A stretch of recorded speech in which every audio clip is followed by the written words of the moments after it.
जालना येथे दिनांक 31 मे रोजी जिल्हाधिकारी कार्यालयात उभाटा पक्षाच्या शिष्टमंडळाने जिल्हाधिकारी विवेक पांचाळ यांची भेट देत उन्हाळ्यामध्ये उद्भवलेली तीव्र पाणी टंचाई, फळबागांचे झालेले प्रचंड नुकसान, पीक कर्ज वाटप तसेच अनुदानासंदर्भात निवेदन देण्यात आले।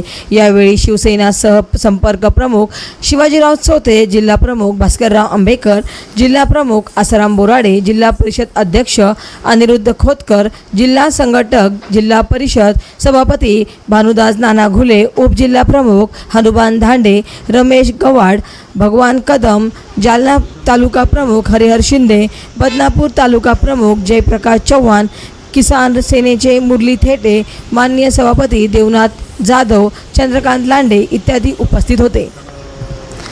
महाराष्ट्र वाइब न्यूज प्रतिनिधी गणेश राऊत, जालना।